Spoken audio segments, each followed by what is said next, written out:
UPSC civil service exam last few ఇయర్స్గా aspirants పెరుగుతున్నారు, చాలామంది అప్లై చేస్తున్నారు. కానీ నెంబర్ ఆఫ్ సీట్స్ మాత్రం లిమిటెడ్గా ఉన్నాయి. సో కాంపిటీషన్ చాలా పెరుగుతుంది. సో ఈ ఎగ్జామ్ అబ్జర్వ్ చేస్తే కొంతమంది తక్కువ టైంలో క్రాక్ చేయగలుగుతున్నారు, కొంతమంది స్టూడెంట్స్కి టైం బాగా ఎక్కువ పడుతుంది. సో రీజన్స్ ఏంటి? వీళ్ళు కష్టపడట్లేదు అని చెప్పలేము. జనరల్గా ఎక్కువ అనుకుంటూ ఉంటామంటే త్వరగా ర్యాంక్ కొట్టే వాళ్ళు బాగా తెలివైన వాళ్ళు బాగా కష్టపడుతున్నారు కాబట్టి ర్యాంక్ వస్తుంది అనుకుంటాం. బట్ అది కరెక్ట్ కాదు. త్వరగా ర్యాంక్ కొట్టే వాళ్ళు కొన్ని బేసిక్ విషయాల్ని ఎగ్జామ్ ప్రిపరేషన్లో ఫాలో అవుతున్నారు. సో అటువంటి బేసిక్ విషయాల్ని ఎవరు ఫాలో అయినా కూడా రీజనబుల్గా హార్డ్ వర్క్ చేసి అబోవ్ యావరేజ్ అకాడమిక్ బ్యాక్గ్రౌండ్ ఉన్నా, అంటే ఇందులో ఉద్దేశం ఏంటంటే 10th ఇంటర్ గ్రాడ్యుయేషన్లో మీకు అబోవ్ యావరేజ్ వచ్చినప్పటికీ కూడా మీరు బేసిక్ ప్లానింగ్ని, స్ట్రాటజీని, బేసిక్ అంశాలని ఫాలో అవుతూ యూపీఎస్సి సివిల్స్ ఎగ్జామ్కి ప్రిపరేషన్ కానీ చేస్తే ఖచ్చితంగా ఎవరైనా కూడా తక్కువ టైంలో ర్యాంక్ కొట్టచ్చు. అయితే ఈరోజు ఈ డిస్కషన్లో నాతో పాటు లాస్ట్ టైం మన దగ్గర ఐఏఎస్ ర్యాంక్ వచ్చిన మిస్టర్ తిరుపతిరావు కూడా ఉన్నారు. ఈరోజు నేను తిరుపతిరావు ఇద్దరం కలిసి ఈ యూపీఎస్సి ఎగ్జామ్లో prelims, mains and personality test, దాన్నే కొంతమంది ఇంటర్వ్యూ అంటారు, ఈ 3 స్టేజెస్కి ఎలా ప్రిపేర్ అవ్వాలి, ఒక్కొక్క స్టేజ్లో మనం దేని మీద ఫోకస్ చేయాలి, ఎలాంటి స్ట్రాటజీతో ముందుకెళ్ళాలి, ఎటువంటి ప్లాన్ వేసుకోవాలి, ఎలాంటి బుక్స్ కానీ రిసోర్సెస్ కానీ ఎలా చూస్ చేసుకోవాలి, వీటి మీద డిస్కస్ చేయబోతున్నాము. సో ఒక ర్యాంకర్గా అతనికి కొన్ని పాయింట్స్ ఉన్నాయి చెప్పాల్సినవి. అలాగే లాస్ట్ ఫ్యూ ఇయర్స్గా శరత్ చంద్ర ఐఏఎస్ అకాడమీలో చాలామంది యాస్పిరెంట్స్ని ట్రైన్ చేసే ప్రాసెస్లో ఎవరికి ర్యాంక్స్ వస్తున్నాయి, ఎవరికి రావట్లేదు, ఎలాంటి విషయాలు ఫోకస్ చేసి వాళ్ళు ఎక్కువ స్కోర్ చేస్తున్నారు అనే విషయాల్ని నేను డిస్కస్ చేస్తాను. అయితే యాజ్ ఎ ర్యాంకర్ తిరుపతిరావు ఏంటంటే ఏ పాయింట్స్ అతను ఫాలో అయ్యారు, యూపీఎస్సీ ట్రెండ్ ఎలా మారుతుంది, అతను వేటి మీద ఎక్కువ స్ట్రెస్ చేశారు అనే పాయింట్స్ని అతను ఎక్స్ప్లెయిన్ చేస్తారు. సో మీ ఇద్దరం చెప్పిన ఈ పాయింట్స్ని, డిస్కషన్ చెప్పిన పాయింట్స్ని మీరు దృష్టిలో పెట్టుకొని ప్రిపరేషన్ చేస్తే ఖచ్చితంగా మీకు ర్యాంక్ వస్తుంది. సో ఫస్ట్ ప్రిలిమ్స్తో స్టార్ట్ చేద్దాం. Prelims UPSC prelims exam pattern మీకు తెలిసే ఉంటుంది. 2 పేపర్స్ ఉంటాయి. పేపర్ 1లో జనరల్ స్టడీస్ ఉంటుంది, పేపర్ 2లో అరిథమెటిక్, రీజనింగ్, ఇంగ్లీష్ ఉంటుంది, సీసెట్ ఉంటుంది. సో వీటికి ఎలా ప్రిపేర్ అవ్వాలనేది కొన్ని పాయింట్స్ తిరుపతిలో చెప్తారు. Thank you sir. మీరు చెప్పినట్టు ఈ ప్రిలిమ్స్ అనేది అత్యంత కఠినమైన దశ. ఎందుకంటే సీట్స్ అనేది ప్రతి సంవత్సరం తగ్గించేస్తున్నారు. లాస్ట్ టైం 712 సీట్స్ ఇచ్చారు. అంటే 10 లక్షల మంది ఈ ఎగ్జామ్ ప్రిలిమ్స్కి అపియర్ అయితే ఓన్లీ 9,000 to 10,000 పీపుల్ సెలెక్ట్ అవుతారు. అంటే అక్కడే చాలామంది మెజారిటీ పీపుల్ స్క్రీన్ అయిపోతున్నారు. కాబట్టి ఈ ప్రిలిమ్స్ స్టేజ్ చాలా క్లిష్టమైన స్టేజ్, ఇది చాలా టఫ్ స్టేజ్. కానీ ఇక్కడ కొన్ని మనం బేసిక్ ప్రిన్సిపల్స్ ఫాలో అయితే ప్రిలిమ్స్ని ఈజీగా క్రాక్ చేయొచ్చు. లేదంటే చాలామంది 4-5 అటెంప్ట్లు రాసినప్పటికి కూడా వాళ్ళకి ప్రిలిమ్స్ ఈజీగా క్లియర్ అవ్వట్లేదు. సో ఆ బేసిక్ ప్రిన్సిపల్స్ ఏంటంటే మనం చూద్దాం. ఈ ప్రిలిమ్స్ అనేసరికి మనకి చాలా బుక్స్ చదవాలి, మార్కెట్లో చాలా కరెంట్ అఫైర్ మెటీరియల్ వస్తుంది, ఆ బుక్స్ వస్తున్నాయి, ఈ మెటీరియల్ వస్తుందని basic requirement of the test అర్థం చేసుకోకుండా అన్ని మెటీరియల్ చదవడం వల్ల కొంతమంది 4-5 అటెంప్ట్స్ అయినా కానీ ప్రిలిమ్స్ క్లియర్ చేయలేకపోతున్నారు. కానీ ఇప్పుడు నేను ట్రైనింగ్లో చూశాను కదా, చాలామంది ర్యాంకర్లతో మాట్లాడినప్పుడు నేను చూసింది ఏంటంటే కొంతమంది ఇంటెలిజెన్స్ కాకపోయినా కానీ, యావరేజ్ స్టూడెంట్ అయినా కానీ బేసిక్ ప్రిన్సిపల్స్ని అర్థం చేసుకొని కొంచెం స్మార్ట్ వర్క్ చేయడం వల్ల వాళ్ళు ఫస్ట్ అటెంప్ట్లోనే అన్ని స్టేజెస్ దాటాయి ర్యాంకు వచ్చిన వాళ్ళని చూసాను నేను. సో దాన్ని బట్టి ఇక్కడ ప్రిలిమ్స్కి ఏం చేయాలంటే మనం కొన్ని బేసిక్ బుక్స్ని మాత్రమే చదవాలి. ఆ బేసిక్ బుక్స్ని అంటే ఫర్ ఎగ్జాంపుల్ ఎన్సీఆర్టీ బుక్స్ ఉన్నాయి మనకి. ఎన్సీఆర్టీలో 8th, 9th, 10th +1 +2 for geography కానీ, హిస్టరీ కానీ, లేదంటే జనరల్ సైన్స్ కానీ, లేదంటే ఎన్విరాన్మెంట్ కానీ, ఎకనామిక్స్ కానీ, ఈ బేసిక్ బుక్స్ని రిఫర్ చేయకుండా మనం మార్కెట్లో దొరికే వేరియస్ మెటీరియల్ చేయడం వల్ల మనకి లాట్ ఆఫ్ కన్ఫ్యూజన్ వస్తుంది అనమాట. సో ఫస్ట్ ఫాలో అవ్వాల్సింది ఏంటంటే మన బేసిక్ ఎన్సీఆర్టీ బుక్స్ని చాలాసార్లు త్వరగా రివైజ్ చేయాలన్నమాట. తర్వాత ఇంకొకటి, చాలామంది ఇప్పుడు ప్రిలిమ్స్ గురించి ఒక అపోహ ఉంది ఏంటంటే ఎక్కువ మంది కరెంట్ అఫైర్స్ అడుగుతారు. కరెంట్ అఫైర్స్ ప్రిలిమ్స్ అంటే కరెంట్ అఫైర్స్ అనే అపోహ ఉంది. దాన్ని బట్టి ప్రిలిమ్స్ వచ్చిందనగానే 3-4 మంత్స్ నుంచి కరెంట్ అఫైర్స్ బుక్స్ చదువుకుంటూ పట్టుకొని అవి చదువుతూ ఉంటారు. అది కాదు.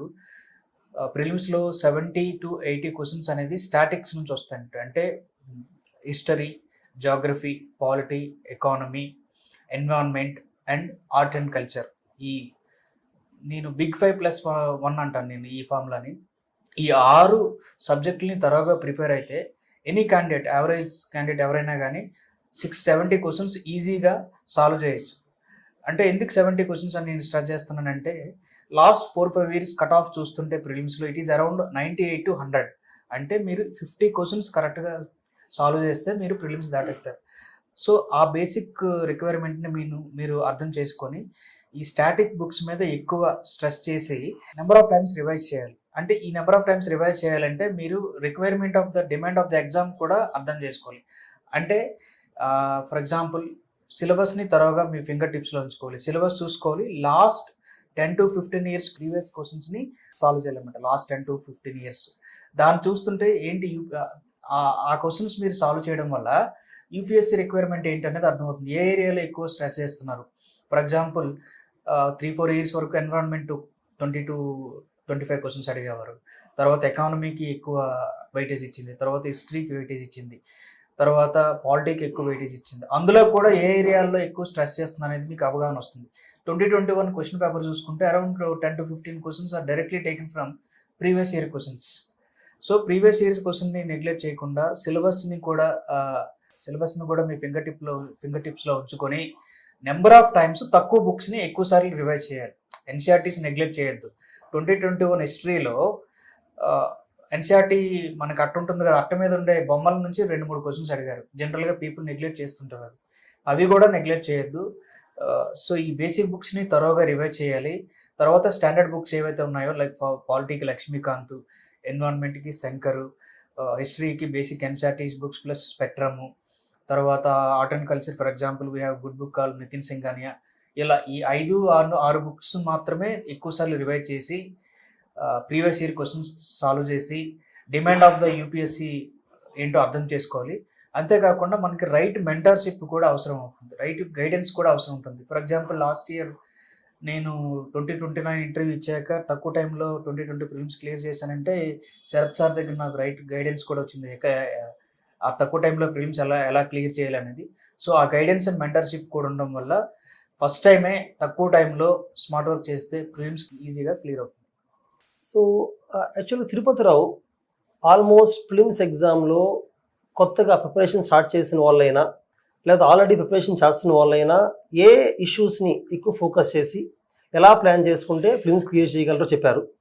అయితే ఈవెన్ శరత్ చంద్ర ఐఏఎస్ అకాడమీలో కూడా every day, every week, every month రెగ్యులర్గా ప్రిలిమ్స్తో పాటు మెయిన్స్ ఎగ్జామ్స్ పెడుతూ ఉంటాము. అయితే ఈ ఎగ్జామ్స్ని కొంతమంది స్టూడెంట్స్ ఎక్కువగా రాయరు. అంటే వాళ్ళు బాగా కష్టపడతారు, బుక్స్ బాగా చదువుతారు, కానీ డైలీ ఒక ½ అవర్ కానీ వీక్లీ ఒక 2 hours ఎగ్జామ్ రాయడానికి ఇష్టపడరు. కానీ ఎగ్జామ్స్ అనేవి ఎందుకు ఇంపార్టెంట్ అంటే ఎగ్జామ్స్ వల్ల మనకి 3 things బాగా తెలుస్తాయి. ప్రిపరేషన్ మొత్తం చేసిన తర్వాత ఎగ్జామ్స్ రాయడం వల్ల పెద్ద యూజ్ ఉండదు. ప్రిపరేషన్ చేస్తున్న టైంలోనే ఎగ్జామ్స్ రాస్తూ ఉంటే ఏమవుతుందంటే ఒక క్వశ్చన్కి ఆన్సర్ చేయాలంటే ఇన్ఫర్మేషన్ ఏ విధంగా అర్థం చేసుకోవాలి, ఎటువంటి లైన్స్ నుంచి క్వశ్చన్స్ ఎక్కువ ఇస్తారు అని అవగాహన పెరుగుతూ ఉండడం వలన మీరు ఆ నెక్స్ట్ డే నుంచి చదివే బుక్స్లో దేన్ని అండర్లైన్ చేసుకోవాలి, దేన్ని వదిలేయాలి, దేనిని ఎక్కువ స్ట్రెస్ చేయాలి అనే ఐడియా వస్తుంది. అది ఫస్ట్ థింగ్. సెకండ్ థింగ్ ఏంటంటే ఈ ఎగ్జామ్లో సబ్జెక్ట్స్ చాలా ఉన్నాయి. History, Geography, economy, polity, environment, science, technology, inter relations, చాలా సబ్జెక్ట్స్ ఉంటాయి. కానీ ప్రతి సబ్జెక్ట్లో ఉన్న ప్రతి చాప్టర్ని ఈక్వల్గా ఫోకస్ చేస్తే టైం సరిపోదు. కొన్ని ఏరియాస్ని ఎక్కువగా ఫోకస్ చేయాలి, కొన్ని తక్కువగా ఫోకస్ చేయాలి. Proportional focus. దీన్ని చేయాలంటే ఎగ్జామ్స్లో ఎక్కువ శాతం దేని నుంచి వస్తుంది, దేనిలో కాన్సెప్చువల్ డెప్త్ ఎక్కువ ఉండవకుండా తెలుసుకోవాలి. సో దానికోసం కూడా ఎగ్జామ్స్ రాస్తూ ఉండాలి. అది సెకండ్ థింగ్. థర్డ్ థింగ్ ఏంటంటే మనకి ప్రిలిమ్స్లో ఇప్పుడు వచ్చే ప్యాటర్న్లో పేపర్ 1లో ఒక 100 క్వశ్చన్స్ ఉంటే అందులో ఒక 35 to 40 క్వశ్చన్స్ మాత్రమే డైరెక్ట్గా మనం ఇది ఆన్సర్ అని పెట్టగలుగుతాం. రిమైనింగ్ 65 క్వశ్చన్స్ మాత్రం ఎగ్జాక్ట్ ఇది ఆన్సర్ అని చెప్పలేము.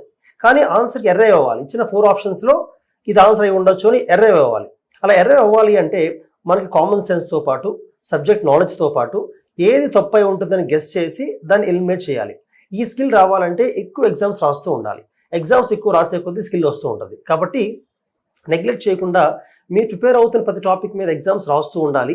దాన్నే మేము కూడా ఎక్కువ ఫోకస్ చేస్తూ ఉంటాం. అయితే ఇందులో మళ్ళీ ఎంత టైం మనం ప్రిపేర్ అయితే ఫిల్మ్స్ క్రాక్ చేయొచ్చు అని ఉంటుంది. చూడండి, ఇప్పుడు for example Sharath Chandra IAS అకాడమీలో గ్రాడ్యుయేషన్ అయిపోయిన తర్వాత సివిల్స్ కోచింగ్ తీసుకొని ఉంటారు, లేదా ఇంటర్మీడియట్ అయిపోయిన తర్వాత డిగ్రీతో పాటు ఐఏఎస్ అని చెప్పి ఒక 3-4 years కోచింగ్ తీసుకొని ఉంటారు. కొంత 10th తర్వాత కూడా జాయిన్ అయ్యి కోచింగ్ తీసుకొని ఉంటారు. బట్ యాక్చువల్గా టైం ఫ్రేమ్ అనే దానికన్నా కూడా ప్రిపేర్ అవుతున్న ఆ టైంలో 2 ఇయర్స్ అవ్వచ్చు, 3 అవ్వచ్చు, 1 ఇయర్స్ అవ్వచ్చు, ఆ లిమిటెడ్ టైంలో ఎటువంటి సోర్సెస్ చదివి ఎలాంటి స్ట్రాటజీ ఫాలో అయితే ర్యాంక్ వస్తుందో కరెక్ట్గా ఫాలో అవ్వగలిగితే ఎవరైనా ర్యాంక్ కొట్టగలుగుతారు. ఇలా ఉంటుంది.